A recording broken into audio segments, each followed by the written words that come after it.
Dans cette séquence, nous verrons comment effectuer la définition d'un repère de travail, soit le G54 ou le G55, en X et Y, à l'aide d'un palpeur de rive et de la fonction mesure du contrôleur. Donc, assurez-vous d'avoir chargé dans la broche le palpeur de rive.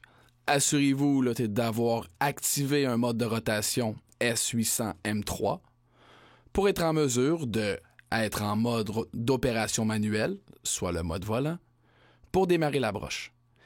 Il est très important de positionner la clé en mode opération machine et réglage. Pour ce faire, donc, assurez-vous d'appuyer sur la touche du mode volant. Il faut que la clé soit à la bonne position et que votre doigt appuie sur la touche bypass. Vous devriez voir sur le contrôleur au démarrage de la broche un S actualisé. Par la suite, nous devons déplacer les axes. Donc, on démarre la broche et suivant le déplacement des axes des Z, on va descendre vers le lieu de travail. Donc, assurez-vous de déplacer la broche sur des mouvements sécuritaires. Puis l'objectif, c'est de réduire les amplifications du palpeur de rive puis jusqu'au point où le palpeur déjauge. Observez bien l'image.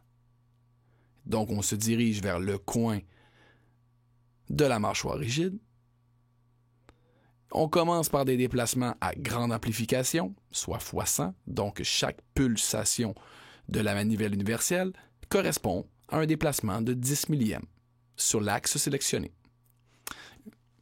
Une fois que l'oscillation est bel et bien réduite, on va réduire l'incrément, le x10, donc 1 millième par pulsation. Et on finalise la mise en position par la pulsation du x1, soit un 10 millième par pulse. Et on arrête le déplacement lorsque le palpeur de rive déjauge du plan de rotation. À cet instant, donc assurez-vous de relâcher le bouton bypass qui va arrêter automatiquement la rotation de la broche. Sur le panneau du contrôleur, activez le bouton des décalages. Cliquez sur la touche écran Work et dirigez-vous avec les flèches pour l'origine 01 qui représente le G54. Donc présentement, le centre de la broche est dans la direction X à moins 125 millième du plan de référence sur la face rectifiée de la mâchoire de l'étau. Appuyez sur la touche écran Mesure pour que le contrôleur lui calcule automatiquement la position de la broche par rapport à l'origine de la machine. Donc, on va se déplacer dans la direction des X pour se décaler de la référence de la mâchoire et légèrement à Y pour pouvoir repositionner notre palpeur de rive et aller palper sur la face intérieure de l'étau pour définir notre Y. Et donc, on se doit d'ouvrir la porte. On referme la porte. Appuyez-le sur la touche du bypass et réappuyez-le sur la touche de démarrage de la broche.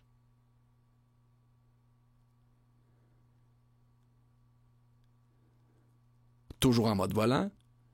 Donc, sélectionnez l'axe des X pour se déplacer vers l'intérieur de l'étau. Et venez palper vers le centre de la mâchoire rigide, où ça va marquer notre Y. Et donc, présentement, à cause que la bille possède un diamètre de 250 millième, soit un rayon de 125 millième, on fait contact, on joue avec les incréments. Et lorsque la bille va déjauger, on sait que la broche, ou le centre de rotation de la broche, est à 125 millième de la face référence de la mâchoire rigide. Il faut revenir sur le mode réglage et décalage. On insère un calcul pour l'axe des Y, et donc nous sommes à Y, moins 125 millième. On appuie sur la touche écran mesure.